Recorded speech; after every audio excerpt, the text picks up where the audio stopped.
It's been more than a year since the Toronto Real Estate Board lost its bid to keep key information about homes restricted. Now a home's sales history and how much other houses in the neighborhood have sold for is available online. It was a win in the push for transparency in the industry, but how much of an impact has it had on the market? Stefania and Ross Walsh have been house hunting for 6 months. They have a real estate agent, but say websites like Zoocasa have been instrumental. Initially, we were looking at certain areas that we thought we could afford based on the listing prices. But then when we see what the house actually goes for, that sort of gave us a bit of a reality check. A price is listed sometimes lower than what's gone for sale in the area, and it's clear that the real estate agent wants, or that the family wants, a bidding more. So the website helps us to understand what the real picture is of the house, the housing market, and just, I guess, what we can afford in general. Last summer, the Supreme Court rejected an appeal from the Toronto Real Estate Board to keep home data under wraps. For years, Canada's Competition Bureau argued that TREB was engaging in anti-competitive practices. John Pasalis, president of Realosophy, helped push to get more information released to the public. He says it hasn't threatened the jobs of real estate agents, who are often still needed in the process, but it also hasn't brought down the sky-high prices of Toronto homes.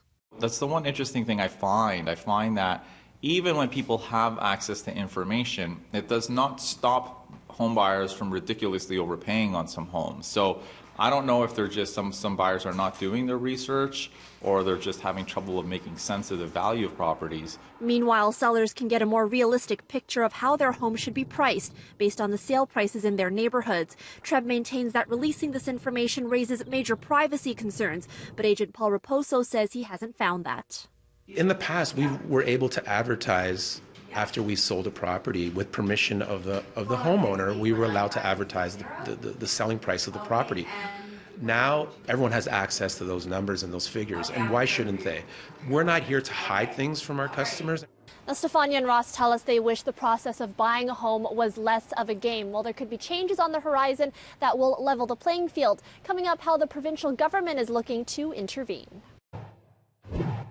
It's been more than a year since the Toronto Real Estate Board was forced to make home sales data more easily accessible to the public.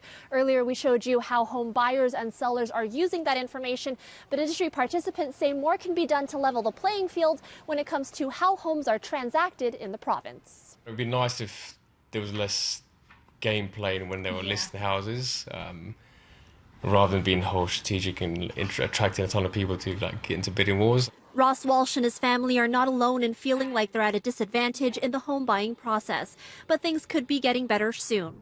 Earlier this year, the provincial government sought public feedback on the laws governing real estate professionals, which haven't been updated since 2002.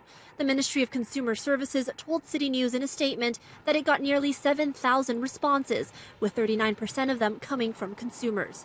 There have also been calls for increased transparency from inside the industry. The Ontario Real Estate Association, which represents the province's 78,000 realtors, has made more than 24 recommendations to the provincial government, among them giving sellers the option to allow an open bidding process so that all parties know exactly what offers are on the table. For its part, the Toronto Real Estate Board's CEO, John DiMichele, says TREB has always supported the robust competition of its thousands of members. The Ministry of Consumer Services says it's currently considering potential changes to the Real Estate and Business Brokers Act to, quote, support a fair and competitive marketplace. In Toronto, Erica Natividad, City